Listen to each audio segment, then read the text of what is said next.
everywhere in the world. At any point, you can use your ship and go in the water, you can swim, dive, you can go on land, come back. It's always there, it's always on the map. The game is called Odyssey, and of course we're modeling ourselves on the voyage of Odysseus, and you're exploring the Aegean Sea. It doesn't take place at the same time, but it's the same experience that we're trying to give to the player. And Naval is a huge, important part of that. Also, the map is huge, I mean, really big. The sea needs to be seamless because this time it's open everywhere around you. So we had to do a lot of tech on that, making sure that the shorelines where you could see like the waves coming and dying on the beaches. You have a lot of big waves when you go far away in the ocean. We also make sure that you see all those kind of fishes and stuff like that you can see from your ship and when you're swimming. The naval combat in Odyssey is something more fast-paced, more close range. It's more intense than ever. The fact that we have people shooting javelins and arrows make us put the ship closer together so you can see the action. What we discovered in the end was that mobility was a key factor of making a fun experience for the player.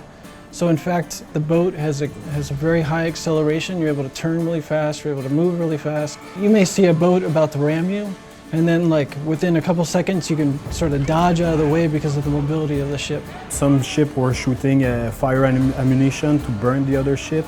The most important tactic was the ramming and the cleavings.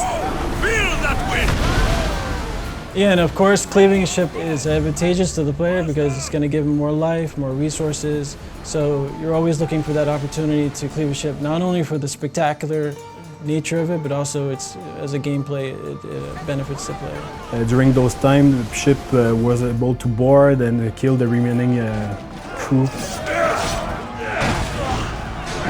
And after that, loot the treasure on the ship because there's a bunch of chests. The bigger the ship is, the bigger the rewards are. So every time you sunk a ship, in fact, there's like chests that are being released in the ocean. You can dive and try to hunt them. It's pretty interesting. And if you go too far in the water, you might encounter some sharks also, so it's pretty hard to kill. There's definitely going to be some unique ships on the water, some unique challenges. When you first encounter these ships, if you're a low level, you're going to learn to run away quickly. As you get stronger, your ship is going to get stronger. But beyond that, there's upgrades that you're going to need to apply to your ship. So upgrading the arrows, the javelins, how much ramming damage it can do, how many lieutenants you can have on the ship, how strong the hull is, if you can shoot fire with your arrows or javelins. So there's a lot of upgrades to the ship that will make it more powerful. Mercenaries will come after you on sea, and it's a cool moment because they have awesome looking ships, they have unique figureheads, unique masts. When the player gets into combat with these guys, you could also board them. And so you can fight the mercenary like hand to hand on the deck of his ship, and hopefully you can even Sparta kick him off the deck. And this is like a way cooler moment to take out a mercenary in the game. They can also customize the ship how they want in terms of who they want to recruit and the perks they will want to have on the ship, so to create a synergy between upgrades and perks to build the way they want to play. You can recruit lieutenants from people in the world, be they individual weak archer, or if you want to find the best mercenary in the world, you can go knock that person out, pay them, convince them to join your crew. I want you to be with me when I do. They can be coming from missions, or you can also choose to find ones that have like good perks. They're going to give you more weapons, they're going to give you better armors, they're going to give also like crazy perks on your ship, like boosting speed and having more stamina. So they're changing almost every kind of part of your boat, in fact. So every one of them is very different. And then when you buy a certain ability, you can call them into combat for you and either create a distraction or you can go join them in the fight.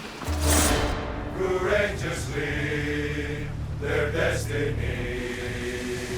So the sea shanties, we have a couple at the beginning of the game that are available, and the more you progress in the game, you will unlock some sea shanties that will be about your Odyssey.